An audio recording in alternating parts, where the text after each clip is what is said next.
They left us alone. The first thing she said was that she agreed. Oh, God, what happened to me then? I started to cry like a child, and so did she.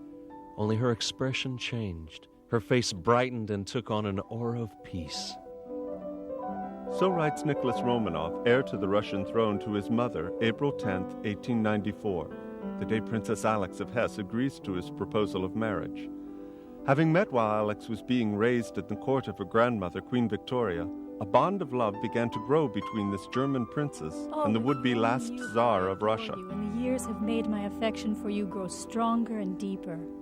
I wish only I were worthier of your love and tenderness. You are much too good for me. God bless you, my own true love. Many a tender kiss, ever deeply devoted little girl Alex, your bride. How funny it sounds. Sweet one, I cannot stop thinking of you. As the engagement proceeds, Nicholas' father, Tsar Alexander III, dies unexpectedly at the age of 47, turning the joyous prenuptial events into a time of mourning and a rushed wedding. The day of the wedding was absolute torture. Throughout the whole ceremony, I could not get rid of the thought that beloved, unforgettable Papa was not among us. I had to summon up all my strength not to break down there in the church in front of everyone.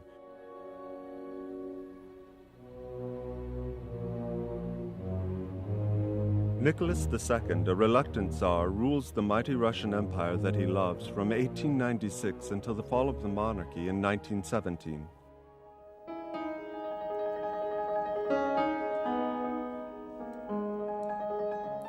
After the birth of 4 daughters, Tsarevich Alexei is born in 1904 with hemophilia, a disease which prevents blood from clotting correctly. On 2nd October, Alexei started to complain of great pain, and from then on his temperature started to go up every day. I have to say that the sight of so many doctors is always depressing. Often painful, this disease promises to be fatal. Days from the 6th to the 10th were the worst.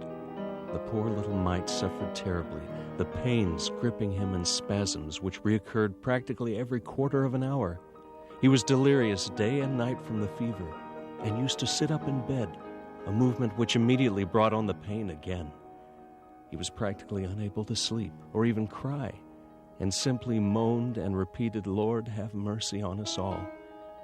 I could hardly bear to stay in the room, but had to relieve Alex as she was understandably exhausted from spending days at a time at his bedside. It has taken its toll on her poor heart. However, she is taking greater care of herself and spends the days lying on the couch in Alexei's room.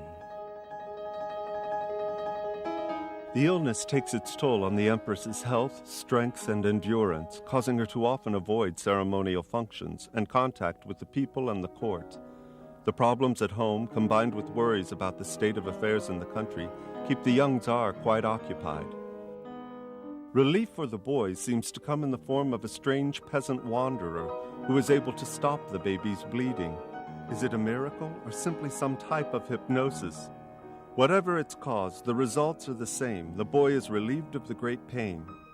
The family, in a move which further alienates the royals from the people, places great trust and reliance on this man, Grigory Rasputin.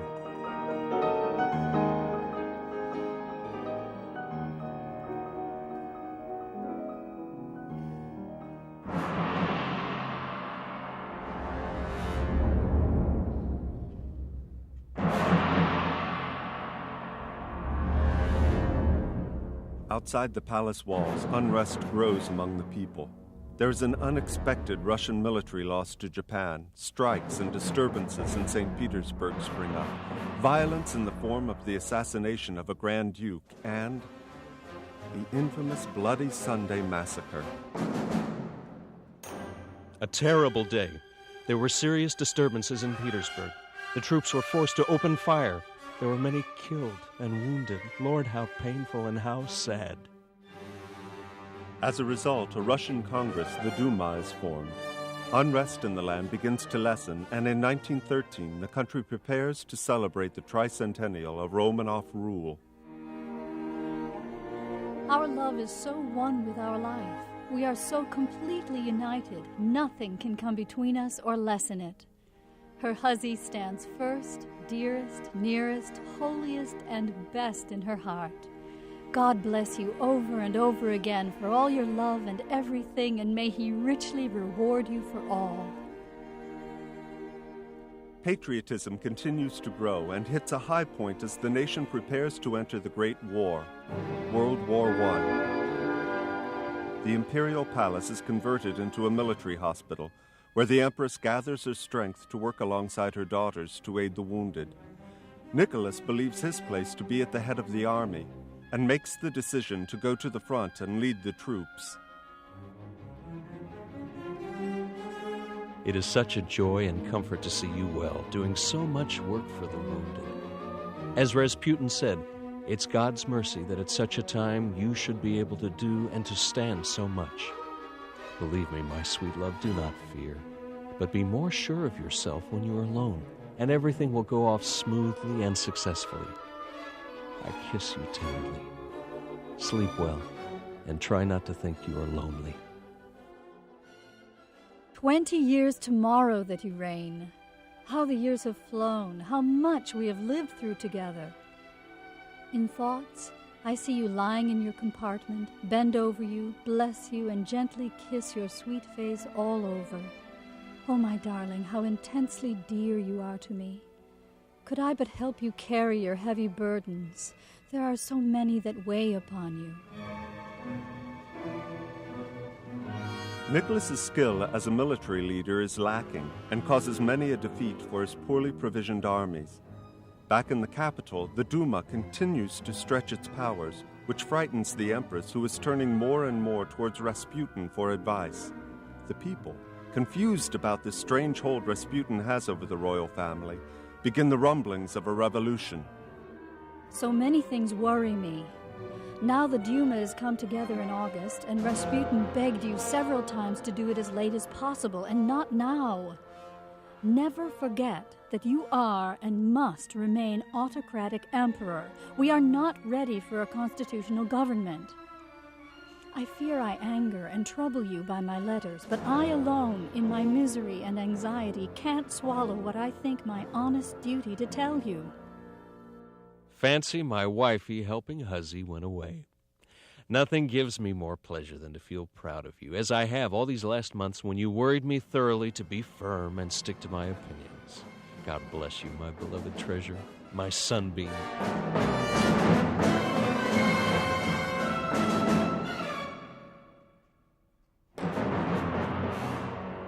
The year 1916 continues Rasputin's unpopularity, along with that of the German-born Empress.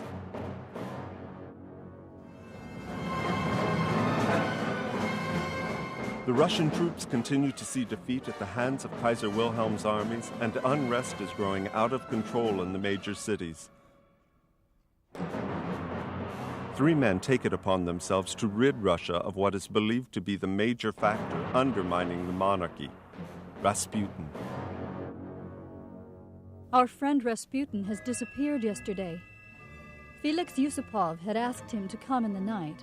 A motor fetched him with 2 civilians, and he went away. This night's big scandal was at Yusupov's house. The police heard shots. Our friend was in good spirits, but nervous these days.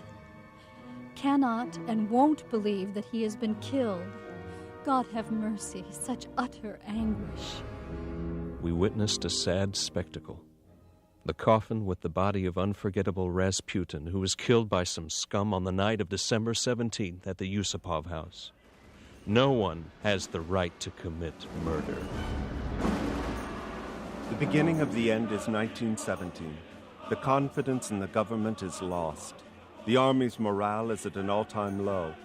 Shortages of supplies and staples lead to rioting, which the police are unable to contain. Under pressure from the army, the Duma, and the Committee of Workers' and Soldiers' Deputies, Nicholas is asked to abdicate. My heart breaks, thinking of you all alone, going through all this anguish, anxiety, and we knowing nothing of you, nor you of us. But I have the firm belief, which nothing can shake, that all will be well somehow. It's more than maddening not being together. Nothing can tear us apart, though they just wish this. That is why they won't let you see me until you have signed a paper of theirs, responsible ministry or constitution. The nightmare is that having no army behind you, you may be forced into it. They meaningly caught you like a mouse in a trap, unheard of in history, and it kills me, the vileness and humiliation. The situation in Petrograd is such that at present the Duma is powerless to do anything, because they are opposed by the Social Democrat Party. My abdication is necessary. The crux of the matter is that it is necessary to take this step for the sake of Russia's salvation and of maintaining calm in the army at the front. I agreed. All around is betrayal, cowardice, and deceit. May God help Russia. Resignation leads to house arrest and the removal of the family from the royal palaces they call home. There is much talk of deportation of the family to another country, but in the end, no offers hold, and the Ural Soviet has to decide what to do with them. We spent an anxious night and stayed awake fully dressed. This was because a few days ago we received 2 letters which informed us that we should prepare to be rescued by some people devoted to us. But the days passed and nothing happened. Only the waiting and the uncertainty were torture. We have absolutely no news from the outside. Gray morning, later lovely sunshine. Baby has a slight cold. All went out half an hour in the morning. Olga and I arranged our medicines. They went out. Tatiana stayed with me, and we read a book of Prophet Amos and Prophet Audios.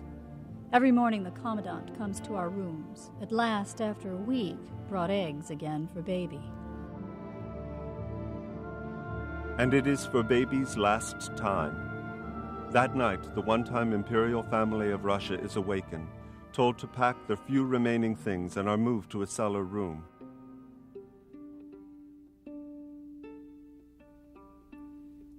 The commandant enters with the announcement, "Nicholas, your royal relatives are trying to liberate you, and the Soviet of Workers' Deputies has ordered that you be shot." And the firing begins.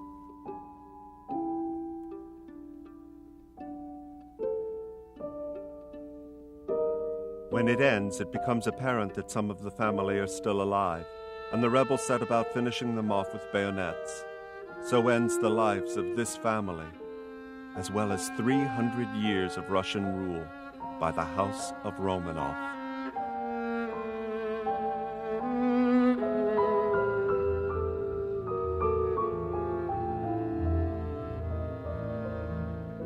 No more separations. At last united, bound for life. And when this life is ended, we meet again in the other world to remain together for all eternity.